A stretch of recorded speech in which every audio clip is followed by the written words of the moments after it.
Today's story starts with unimaginable heartbreak, which ultimately leads to a life-saving discovery. For our guest, a tragic pregnancy loss uncovered a hereditary cancer syndrome that no one knew was hiding within his family. A discovery that ultimately led physicians to find stomach cancer before it ever caused a single symptom and may have saved his life.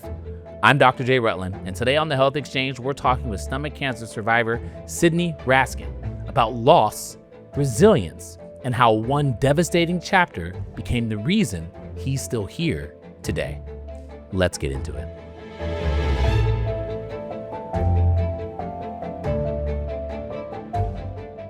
Tell me about yourself. Where are you from? How you grew up? Well, I grew up in Virginia. I failed out of college twice, which is not easy to do. It's actually pretty special. Yeah. And then I moved out here to Los Angeles. And from then, I just have been trying to be a content creator actually ever since I was in high school. So I started posting videos in 2007. Wow. Didn't grow up with like a huge amount of money. My mom was a civil servant for her entire life.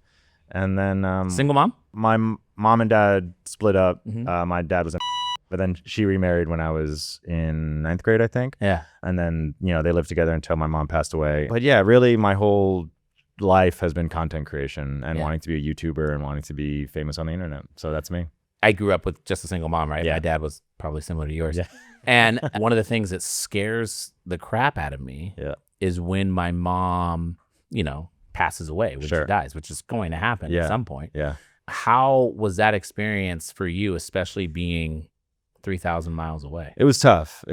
I mean, I think my aunts were kind of upset with me that I was gone for when she was sick a lot. She'd have cancer in 2012, I believe. But yeah, it was really hard. I mean, my brother was out here too at the time. So like we were both sort of experiencing that at the same time. Flying back home for funerals is never fun. No. At the time, I didn't have a lot of money, so I had to ask for help. But it was brutal. It was the first real big death that I had ever experienced. But then from there, I experienced a lot of death. So it's like that was sort of the catalyst to lead me into being sort of like a, expert in grief kind of thing. I'm sorry about you going through all that. Yeah, it was tough, man. It was tough. How do you describe yourself to people that meet you for the first time? Oh, man. I let my hair do the talking mostly. My hair and my shirt usually is how I describe myself. Yeah. I was once described by a boss I had at Google. Wow, you're really yourself. And I was like, yeah, I really am. Usually when I describe myself when I'm meeting someone for the first time, I just, hi, I'm Sid. I make videos on the internet and You look like Jesus? I look like Jesus. Yeah, this is kind of a new thing in the past 3 years. But I usually just sort of like lead with a smile and lead with a joke and lead with a hi, nice to meet you. What does health mean to you not from a clinical standpoint, but like personally? You're a cyclist. Yeah, health has changed a lot for me. I would think that I had a lot more control over it than I did before. Being a young man, I didn't really think about what I ate or what I did for my health. Cycling was a huge, huge, huge thing that I kept myself sort of like, I think, cardiovascularly healthy. My lungs were great after my surgery, but health to me really means like a lot more attention now than it used to, for sure. Speaking of surgery, can you explain how your life changed in 2024? Yeah, in 2024, my wife and I had a very late-term pregnancy, around 6 months. My daughter, Delphina, was not growing a brain. She had holoprosencephaly, or she was developing without a brain, which is holoprosencephaly. So that was September. And then we sent out some of her DNA to see what happened. There was no real reason, but the genetic marker ctNNA1 came back for my daughter, which meant there was a 50-50 chance that my wife and I had the marker as well. My wife didn't have it because she's a show-off. I had it because I like being different. And ctNNA1 means that there was a very high risk of me having hereditary diffuse gastric cancer. Mm-hmm. And in 2025, I went in for an upper endoscopy and they found a T1A tumor in my stomach. So my life critically changed in 2024 in a way that I would have never expected, even after all the death that I've experienced. Do you know what ctNNA is or represents? It's a protein missing that is connected to the more well-known protein CDH1, which was discovered in the 90s in New Zealand. And CDH1 basically tells the body to not develop cancer in the stomach. So if you're I think, right? So if you're missing that, then your body is more likely to develop cancer. The proteins are connected. ctNNA1 is connected more or less to CDH1. So now they've started to develop this theory, more or less, around if you're missing that genetic marker, you're also at a high risk of gastric cancer. When we talk about epithelium, your epithelial cells are the cells that are constantly exposed to the environment. So if you go to your house and you've got a fence in front of your house, your fence is constantly exposed to things like a person walking a dog or the dump truck passing by, right? Your fence kind of protects your house from that exposure. And so the strength of a fence is essentially what these junctional proteins represent. And so the junctional proteins that we're talking about here, one is called E-cadherin, which is a junctional protein that's on the cell membrane. It connects the fence links kind of together. And then you have the underlying structure, that tensile strength within that link. That's more of that ctNNA1, right? Or that catenin alpha 1. They're all interconnected. They're all connected to one another. And so when your fence gets weaker and it starts breaking down and you start getting holes in your fence, things can get in there a little bit easier. So in the case of cancer, cancer cells develop, because they're sort of told not to do anything else. So they just kind of genetically mutate and then they can start invading those areas, right? And so that's what happens when you have a loss of a protein or a loss of a function of a protein, is you don't have that barrier that's protecting you. Okay, so the reason why it develops in the stomach and the focus is on the stomach is because there's so much more like environmental destruction with the food you eat. Because like the lungs, I got all the scans, I did all these things. So like, why wasn't anything else the focus? It's a good question. And so we know that it's a risk of gastric cancer. We know it. It's been studied. It's there. Boom, right? It is a little bit of a risk for lung cancer as well. And it might be a risk for autoimmune lung disease, interstitial lung disease, because you have these cells that are constantly exposed to the environment. And because they're constantly exposed to the environment, at least in the lung, the air pollution, the molecules that we inhale can initiate injury. And you already have a lack of protection because you're missing a protein. And so it can advance that injury or allow that the consequences of that injury, like a cancer, to survive and invade. Your question of the reason why we see it more often in stomach cancer is a great one. Is it because it's exposed more to antigens? And everybody eats every day. Yeah, exactly. So my answer to that question, just thinking about how all of this works, would be like, well, yeah. But then I would ask myself, what about in areas of California where you have a significant amount of air pollution? Are you more likely to see it in those individuals? Probably hasn't been studied yet, but it's really, really interesting when you think about it, because you just sitting here on this couch is allowing my mind to expand and think about these patients where I look at them and I'm like, God, why do you have lung cancer and you're 45 and you never smoked? Should I look for this?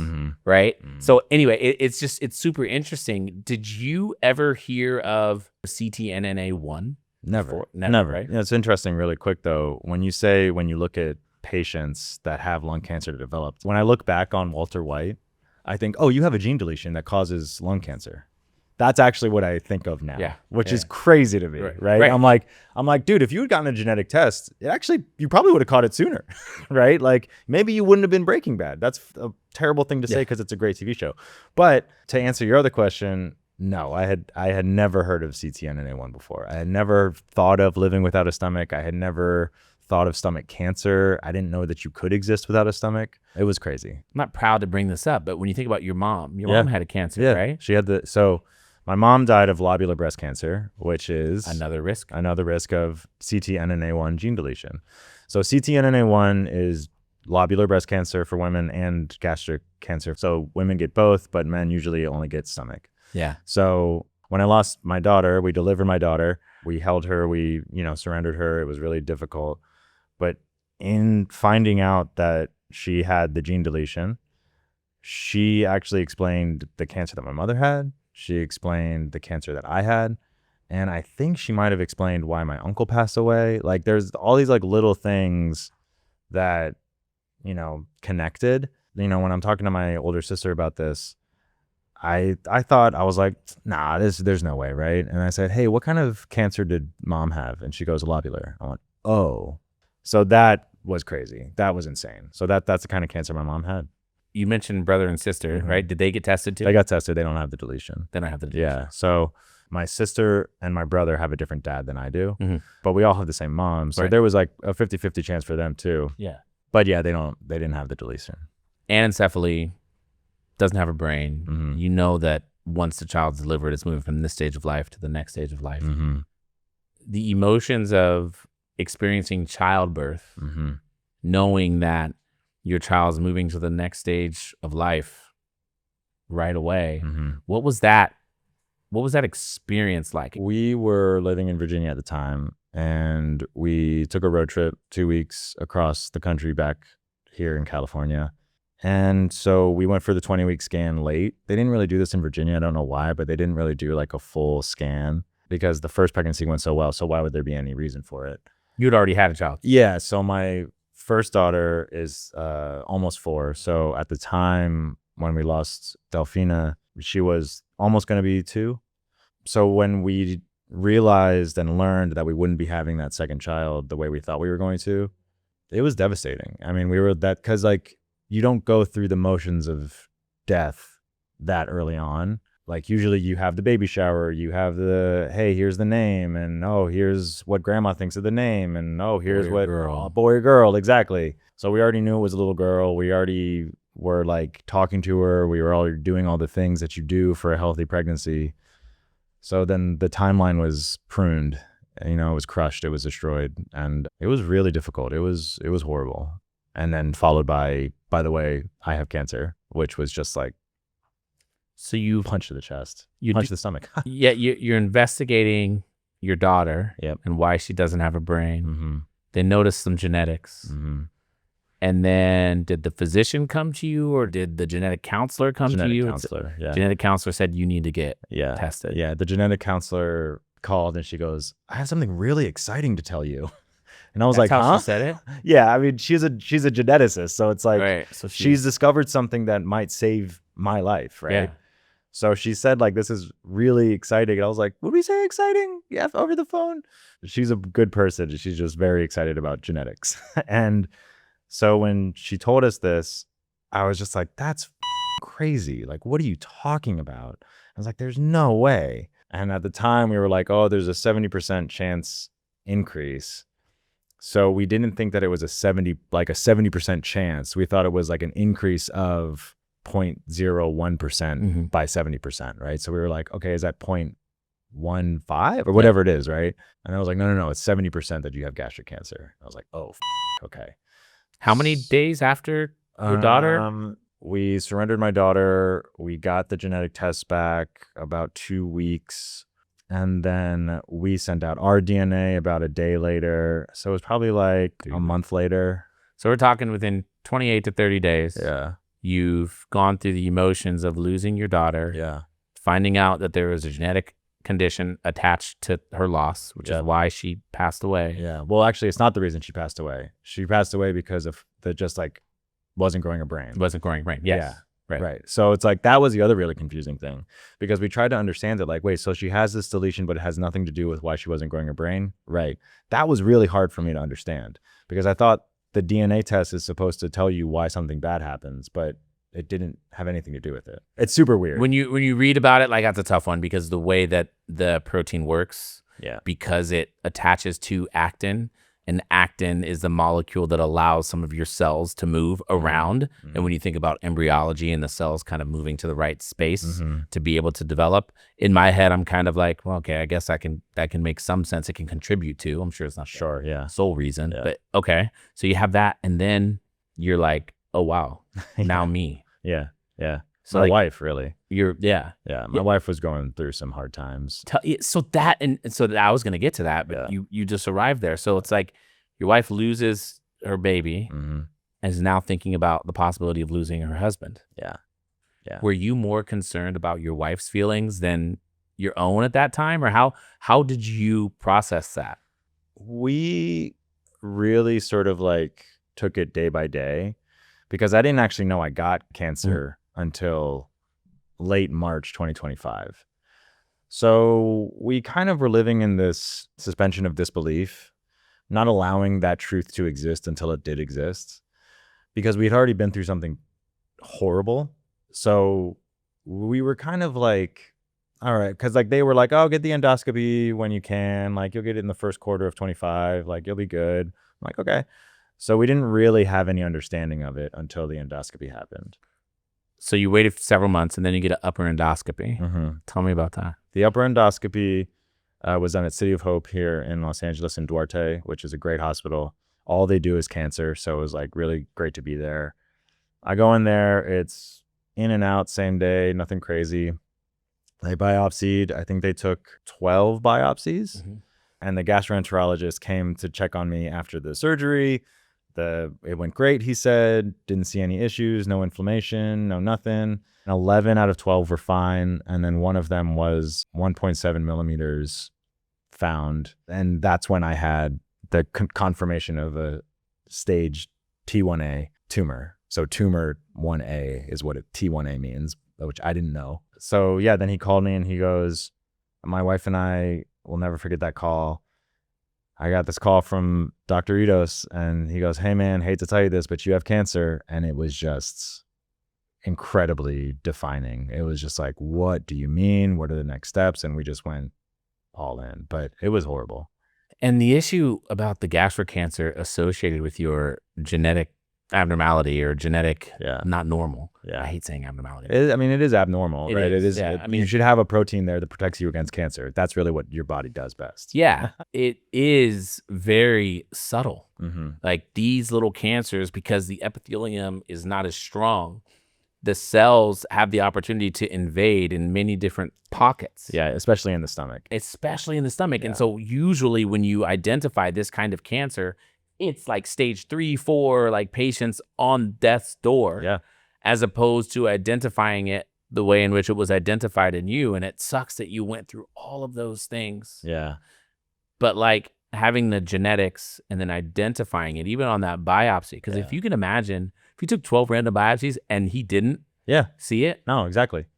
That's what my surgeon said. My surgeon said, there isn't any standard for these biopsies. So we look in the place that is the most well known to be found, like to find these cancers, right? Because there's so many pockets and so many crevices. And like when you think about your stomach, you think about it like Osmosis Jones, where it's like everything falls in and like it's some sort of like swishy swashy thing, but it's not. It's like a whole bunch of little like fingers that are just like working all the time, right?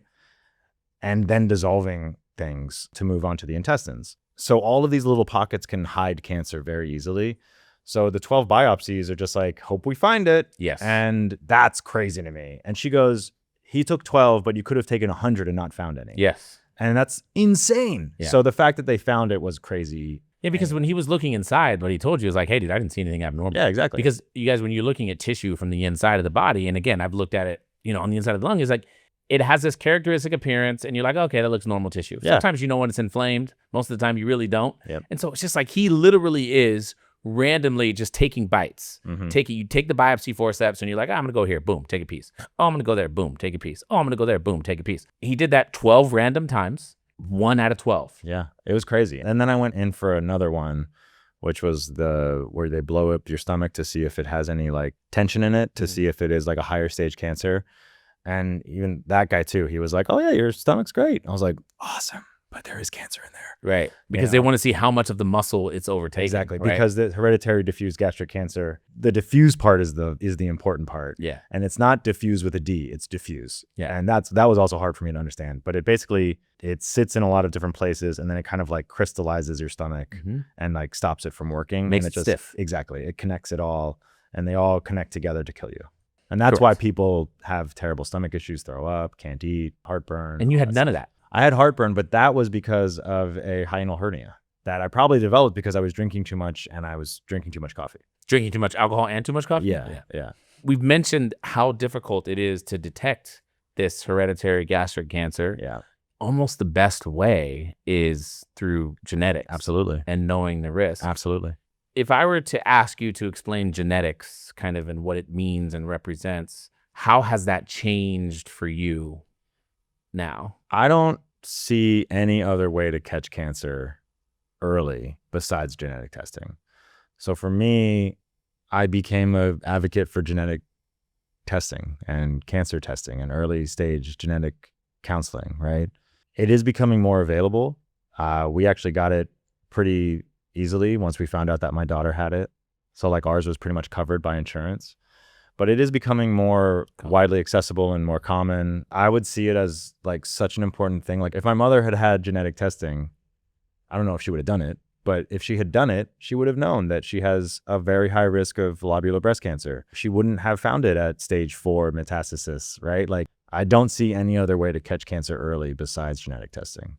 I know we say as physicians a lot of times, cancer is random or something happened. The way that I think about it scientifically, there's something that broke down. Either your white blood cells didn't recognize the cancer because the cancer cell was trying to be slick and cover itself with a certain receptor, or you have a lack of a junctional protein that allows the cancer cell to infiltrate an area where it's not supposed to be. There are so many things that can go wrong in your body that you have to believe that it's a miracle that you're able to get up, go on a run, get up, go to soccer practice, go to school, and be a normal human being, because all of these things have to be right. And so I always want to tell my patients, my children, really appreciate your life and appreciate the things that you can do, because so many molecules in your body have to be going right for you to be able to accomplish that.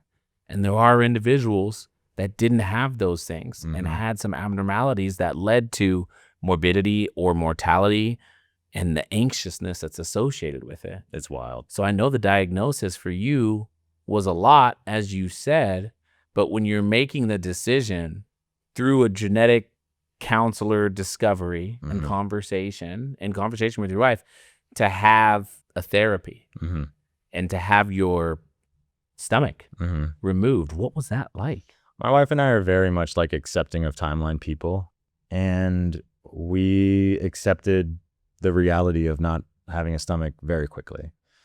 Other people in our family didn't, and that was really hard. What do you mean by they didn't? What was the most surprising thing that one of your family members said to you? Go to the gym more. Stop eating sugar. Take ivermectin. Take ivermectin. Yeah. Everyone has carcinoma of the stomach. Don't do it. You don't know what it's going to be like. The ivermectin one was one that I got in the comments a lot. And like just, the aromatherapies and homeopathic solutions. And actually, this is what cancer is. They're lying to you. Big pharma, big pharma, all kinds of stuff. So I just trusted my doctors. And that was really hard for a lot of people to accept. I made the decision very quickly. I didn't want cancer. I saw that you can live without a stomach. I trusted the practitioners. I trusted that they weren't lying to me. We pushed it off for about 3 months because of the size of the tumor, we were finishing a remodeling of my home at the time. So we were hoping the house would be easier to move into. We were hoping for a second bathroom. We only had one bathroom at a time because we wouldn't know what would happen to me, right? But it ended up we were in the same two bedroom, 1 bath house that we were renting at the time. And it wasn't as bad as I thought it was going to be, but that was a big thing. So, it was just accepting of fate and moving with it. Well, and going to a lot of therapy. Did you ever not trust your doctor? Was there ever a time where you were kind of going over to the other side like, maybe they are right. Maybe it is just a bug? No, not really ever. I'm not really the type of person that will take ivermectin. I never thought that was the answer for COVID. I never thought that was the answer for anything, right? Yeah. I more experienced it like grief, where it's like I tried to bargain with my surgeon. I tried to bargain with my gastroenterologist that first found it. But he said something I'll also never forget, because I said, well, dude, if you need more test cases and, this is something that you can really use as a test case and maybe these things and whatever. And he goes, man, you have a young family. You don't want to do that. You don't want to take that risk. Or I don't think you should take that risk. And I went, yep, you're right. And then the surgeon that took out my stomach spent so much time with my wife and I on the phone. I mean, a ridiculous amount. So much that I heard the fire alarm beeping in her apartment that needs the batteries changed. That's how involved in her patients she is, right?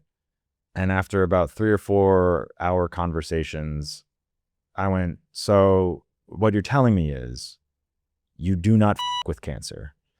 And what you're especially telling me is you do not with stomach cancer. And I went, okay.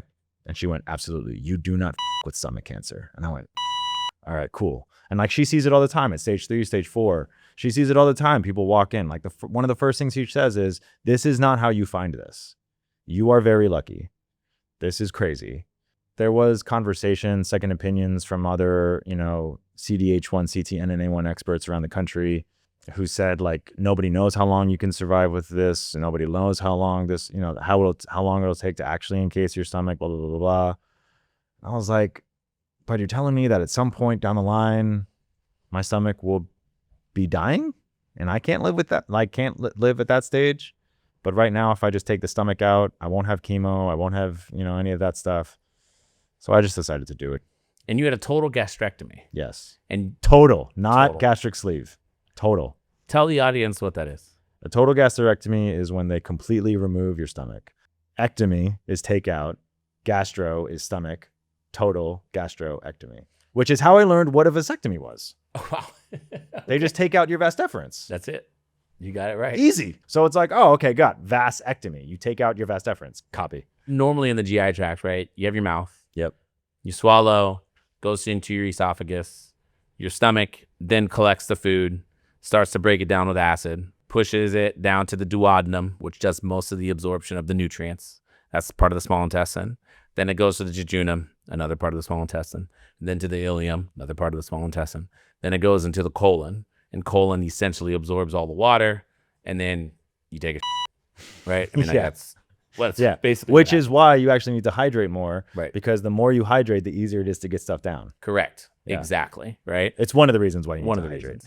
Reasons. When you do a total gastrectomy, here's the thing: anatomically, when you cut out the stomach, so you have the esophagus here, you cut the stomach out, boom, boom. The issue is that the duodenum, the part of the small intestine that usually receives all the food and does most of the absorption of the nutrients, it's so stuck to what we call the retroperitoneum that you can't physically like take it and push it up there, because then it becomes stretched and then you get some mechanical disruption and it can leak. So you don't want to do the surgery that way.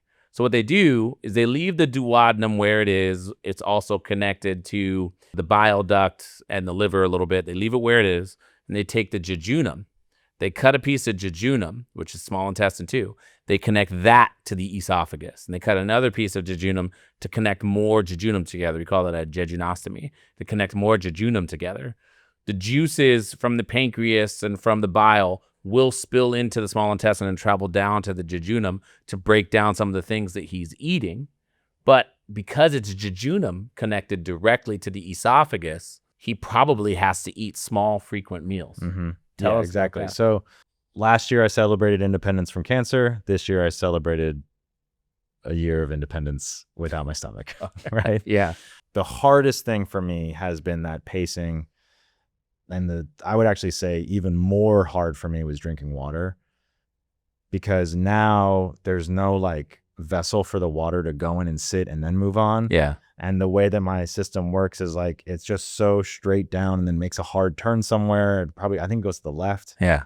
So I have to have basically electrolyte packets in water every single time I drink water, if I want to drink it like and enjoy it. Yeah. Like I can have a bottle of water and sip it or whatever, but I can't, there's no chugging. There's none of that. So then with eating, what I have to do is smaller portions, half a burger instead of the whole burger and fries, concentrate on chewing. After this first year, my rhythms have sort of shifted. But at the beginning, it was very, very difficult. You still fart? I still fart. I definitely fart. Okay. I have an air purifier in my room because I fart. But anyway, so it was really hard, right? It's really difficult. But now it's like more pouches. There's Noka pouches that have been really good. I don't really have any huge dumping syndrome, which is great. But generally, my diet's about the same. It's just like now There's a vitamin you have to take now, right? Yeah, multivitamin. I should be taking it, a bariatric vitamin every single day, but I don't. All right. But the injection, you get a B12 injection. I get a B12 injection every single time I go for a checkup. Because So your that's stomach stored. produces a molecule called intrinsic factor, which allows for absorption of B12, Yeah. which you need for a lot of different enzymes in your body. Like it's an essential vitamin that you need. Yeah. So he has to do the injection. Exactly. So I do that. But yeah, just my pacing is different. My wife used to call me like a garbage disposal of food. Now I know what a saturated fat is. I know what a starch is, right? Because I know that if the starchiness is too much for my intestines, I'll get full really easily. I can't really eat salmon the way I used to because that's something about the fat and the expanding, and it just fills me up a lot faster. So when I get to there, I get really reminded and upset that I can't eat the way I used to.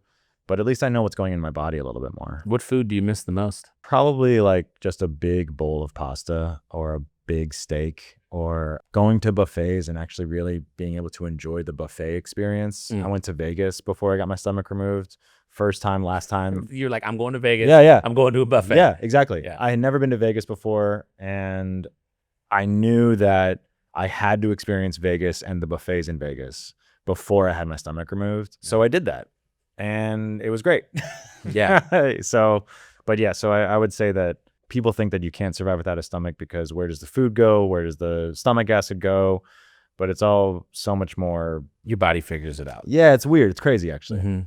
How much weight have you lost? 45 pounds. And has your weight been stable now? I would say that I've stabilized. One of the things that I tried to do was not lose any weight, but that is next to impossible if you don't have the ability to absorb the same way, to eat the same way, to anything the same way.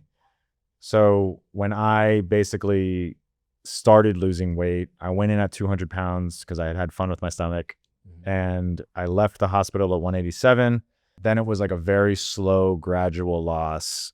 My wife started kind of panicking a little bit, but I was, again, never going to keep that weight. Right. So now I'm down to like I was down at 165, then I went down to 160, and I think I'm like teetering between like 155 and 165, but it like kind of fluctuates. So I'm back at high school weight, which I don't mind in some ways. Yeah, but at the same time, I'm like, I wish I still had a stomach. Like that would be cool. It took about 3 to 4 months to lose all that weight. I want to do a rapid fire gut check. Go for it. Quick questions, quick answers. May have already asked this first question. What's one food you miss the most? Yeah, I would say big bowl of pasta with chicken. Most surprising thing about life without a stomach? Just that I can. Surviving without it, or the way I have to drink water. Biggest myth about stomach cancer? That you can't find it early. What's your most helpful recovery tip? Accepting the way you will have to drink water is different. Accepting the way you will have to eat food is different. When you say the way you drink water, are you talking about drinking water with electrolyte packets? Yeah. Every time? Every time. What about just Gatorade? You can't just drink Gatorade? Gatorade I can drink, but sometimes that'll affect my glycemic levels. So like sometimes if I drink a Gatorade or something, I'll dip down into hypoglycemia. So I carry Werther's Originals in my pocket a lot now, because if I go into a hypoglycemic episode, I know that I can just have some candy. Oh, wow. That's interesting. I think my biggest tip is really just that acceptance factor of you will figure it out. Your body will very much surprise you that it has already figured it out in a lot of ways, and it's going to be okay. What's the best advice you've received? Bro, you're going to be fine. From someone that also didn't have a stomach. Oh, wow. Yeah. One thing everyone should ask their family about. Have you been genetically tested? One thing you wish every young person knew. You can get genetically tested. What has cancer changed about your priorities? Get genetic testing. Yeah, get genetic testing. No, I mean, I think that it's changed. Living without a stomach now has changed my perspective on like how to find cancer and where to find it. But cancer, I think, has changed my perspective on like what you can do after treatment or during treatment. Do you want to have another kid, or are you afraid? I have 2 kids. So I had a second daughter, or a third daughter, and we're thinking about a third. And now that I know that I'm passing on this trait, it's something that we think about a lot, and we'll cross that bridge when we do. But this cancer doesn't really develop until adulthood, and they might not even have it. So Did you test your second daughter? No, we haven't tested either of our daughters. Oh, you haven't tested either of them? No, mostly because it does develop as an adult. We don't want to put that on them or ourselves right now. You don't want the anxiousness or the heaviness. Like my wife really doesn't want to think about telling our daughters that they have to lose their stomach when they're in their early 20s. But you will get them tested before they leave the house. Once it's kind of like I don't put them on screen in my videos because I don't know if they want to be famous on the internet as much as I do. And I don't know if they want to know they have cancer at 3 years old. What part of yourself are you most proud of? My hair. I don't know. What part of myself am I? I mean, yeah, I'm proud of my hair. I don't know, but like I'm also just proud of my ability to talk about these things concisely. I think that's not easy for a lot of people. I'm proud of myself for being able to talk in front of people about it, like in a large audience, and just sort of showcase that I'm here and I'm happy and I'm healthy. What has cancer given you that you never wanted, but you're grateful for it? Anger towards God, if that makes sense. I have connected with my Judaism in a lot more ways, but it gave me a space to connect with that part of my life that I don't think I really did before. You have taken the experience of losing a child, transformed it into a diagnosis that may have saved your life, and you've publicly talked about it. Do you feel like your wife wants that same space to be able to talk about it? Does she talk about it? Yeah, I think that collectively, she and I are in therapy 3 times a week, personal couple. I think that she has allowed herself to talk about it more. I think that especially now, like I had a guy come up to me at a birthday party. A friend of mine said, "Hey, Sid, I want you to meet my brother." And I was like, oh, it's probably like, "Hey, don't be weird. He's just a guy," right? Yeah. But then he goes, "Oh, my brother has stomach cancer." And my immediate reaction was, "Oh, yeah," right? Because I'm there to showcase that it's okay. You're connected to it. Yeah.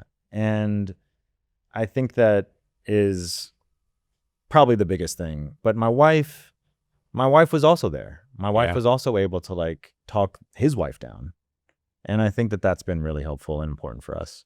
Yeah, it seems like that experience, a lot of times patients go through things because you're patient, but you also went through the emotional distress of losing your child, but your wife has that emotional distress of losing both. Everything. Yeah. Right. And it was just crazy. It was crazy. So she's been absolutely strong, but we've also not been strong, right? Like we've also had that breakdown. We've had those hysterical moments, right? I think she wants space for it, but not as publicly as me. What's it like being part of that young cancer demographic?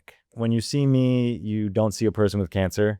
You see just insanely attractive, long-haired Jewish man with great style and a beard that would just knock your socks off. But literally, you have no socks on. I know. I don't actually. I have invisible socks. Look at you. Look at that, dude. Anyway, no. What was the question? I was talking about myself so much. I love myself. I love myself so much that I don't remember the question. The question was basically like, how do you feel as a young person with cancer? Yes. And I think that I feel very good about it. I think that it's important to see people that are young with cancer. And I think that that also goes into genetic testing. Like get genetically tested and you can survive. You can be a previvor. You can be a survivor. You can be a NED, right? You can all these things. And I think it's very helpful to see a person like me post gastrectomy. Yeah. And you, again, this goes right into the next topic, which is nice. You decided to turn the experience that you had with your daughter with the cancer into an experience that could help others, right? We call that advocacy. Tell me about that.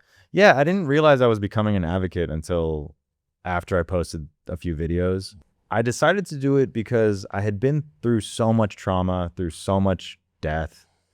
None of those were my story completely, but I own completely my body and my existence. To be able to communicate my cancer situation, to be able to communicate my questioning situation, that's where I really found power in it. Because whenever I talk to somebody about this, they're like, "Oh yeah, I'm 7 years out and I love, everything's great." And I'm like, what about 2 weeks before? What about 2 weeks after? What about finding out what this is? So that's when I decided to start making videos about it and owning it and wanting to sort of like have complete control over what was and was not said about me.